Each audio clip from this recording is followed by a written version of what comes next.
Hello guys, welcome once again. In this video I'm going to show you how to load your database table values in a data grid view or a table. So let me show you what I'm going to teach you today. So I have this data grid view control in my form, and when I press this load table button, it should load all the table values from eData which is present in my database. This is the table, and I want to show all the table values with the column names in this table. So whatever table values are present in this eData table in my MySQL database, I want to show in this data grid view in Visual Basic. So how can I do that, or how can we do this using Visual Studio? I'm going to show you. So let's get started. What you need to do first is you need to take a data grid view from here. So you will find this data grid view control from here and just drag and drop into your form. It will look like this. Okay, so I have already done that, and just take a button from your toolbox, and I have changed the name of this or text of this button as load table, and I have changed the name of this button as button load table. Okay, now what I need to do next is I will select this button, and I will double click this button, and in here I have written a code to load the table in the data grid view, right? So let me explain what I have done. These two lines you are already familiar with, I think, because with uh, in every video I use them. These two lines are used to connect my Visual Basic project to the MySQL database. So just declare MySQL con is equal to new MySQL connection, and then just copy this MySQL connection dot connection string and give your credentials of your MySQL server. And if you don't understand this, you need to watch the first few videos of my playlist of this uh, MySQL plus Visual Basic. So just write these two lines, and this is the new thing to connect the data grid view with your database table. So you need to declare three variables or instances of these classes. First, declare dim sda as a new MySQL data adapter. Second, declare dim data db dataset as new data table, and third variable, declare dim b source as new binding source. Okay, so this will help us to get the data from the database, this one, and these two variables will help us to bind our data which we get from the MySQL data adapter to the data grid view. Okay, and then give this try catch block. This also I have already shown you in the last couple of videos. So if you want, you can just copy this skeleton of the try catch block to catch any exception when the query occurs. Okay, now in the try block, I have just opened the connection with the MySQL database. So just copy this MySQL connection dot open. This will open the connection with the database, right?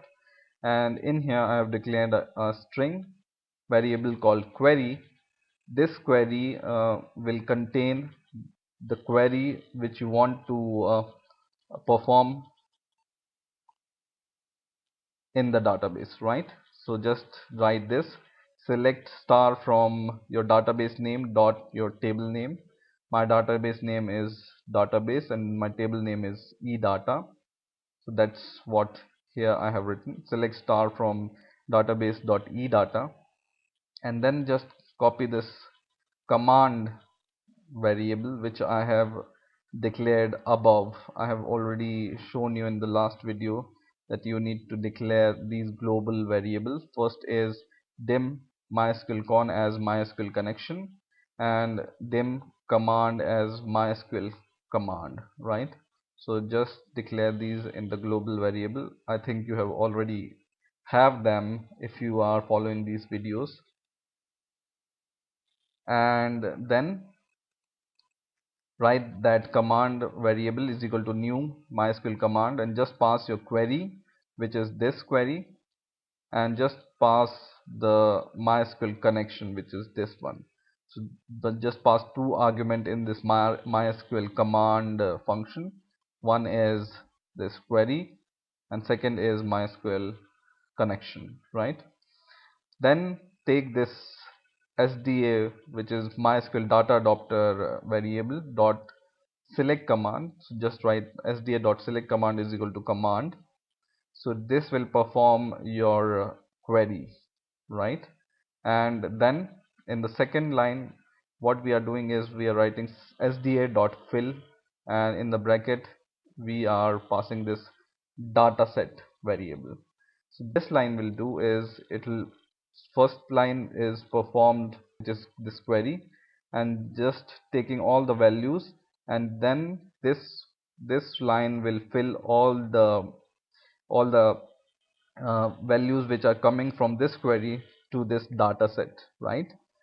And then just write b source, which is your this binding source variable dot data source is equal to db dataset. So now we are filling our dataset to the binding source, so that this binding source can bind the dataset and your data grid view, right? So just write b source dot data source is equal to db dataset, and in the next line just write the name of your data grid view, which is the name of this data grid view, which is data grid view 1 dot data source is equal to b source, and then the last line is sda dot update, and in the bracket just pass this db data set here. So this is the code you need to write in order to fill your data grid view with the MySQL table values. If you want, just pause the video and just copy all this code, right? Now we are going to run this program, and username and password. And now when you just click this load table button, this loads all the columns from your eData table, which is this table, and it loads all the values in this data grid view.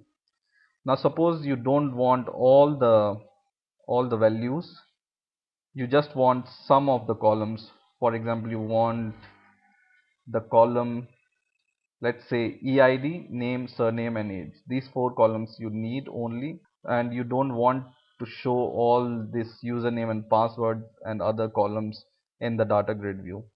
This is very simple. You just need to change the query. Just write, instead of select star, you just write select EID, which is the name of my first column, dot name, comma, surname, comma, age. So what are these four things? These four things, or these four values, are the column names of my first four column: EID, name, surname and age, right? So just write the name of the column separated by comma, which you want to show in the data grid view. Now once again, when I run the program and when I click this load table button, now it only shows only four columns, right? Now the next thing is to load the table. For example, what you want is, as soon as you log into the second form, or as soon as you load the second form, you want to load all the table without pressing this button. Okay, so what you can do is you can define a new sub. So I'm defining a new sub just above my end class code. I can define a new sub, or I can define a new sub above this button load table click event. Anywhere you can define a new sub. Just write private load table, and I forgot sub, so I write here sub, and just press enter here. So this will create a new sub for you, and in this sub or subroutine, just copy all the code from your this button click event, load table button click event, and just copy all the code from here from start to end and paste it in this load table sub, right? And next what we are going to do is just copy this load table sub from here, and just click your form anywhere, not any control but the form as a whole. Just double click it, and at the top just paste this function, load table function. And okay, I don't need this semicolon, so just paste this sub here. Okay, and when I run this program, and when I log in, and as soon as my second form opens, the values are loaded automatically, and I don't need this load table button anymore. Okay, so this also you can do right now. The third thing is, suppose you add a new data to the database. So let's see. When we add a new data, right now we have 14 entries in our database, right? I want to enter employee ID 15, some name, some surname, and age, and I save it into the database.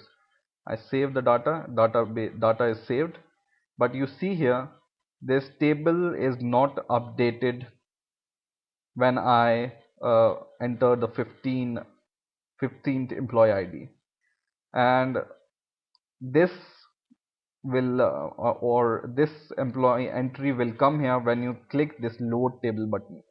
So what this load table is doing is just refreshing your query, or refreshing your this load table code will send a new query which will give you all the values from the database.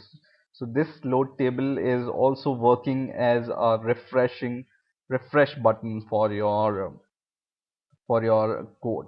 So when you click this, now you can see the 15th entry in the data grid view. Okay, and in here in the database also you will be able to see, when you refresh the database, you can see the 15th entry. So this also is a handy function, this load table. Whenever you save the data and automatically you want to refresh your data grid view, what you need to do is just copy this load table function or sub once again, and go to this save button click event. And this code I have written in the last videos when I have shown you how to save your data using your Visual Basic Windows Form application in your MySQL database. So just go at the bottom of this code and paste this load table sub. What this load table sub will do is, after you save your data in the database, it will perform this load table sub. And what this load table sub will do is, it will refresh the query, or it will send a new query to the database, and it will refresh your data grid view as soon as you save the data in the database. This function you can also paste in update button click event at the last, and in the delete button click event at the last of your subroutine. So now every time you perform any action, your data grid view is refreshed automatically. So for example, I want to delete this employee ID 15. What I will do here, simply I will write employee ID 15, I will delete it, and as soon as I delete I press this delete button, this will be refreshed automatically and you will be able to see only 14 employee ID. So let's see, I delete it and your data grid view is refreshed automatically, and you can see here you have only 14 employee ID. And once again, if you want to add one more employee, some name and some surname and age, and save it, and as soon as you save your data, it's there in the data grid view.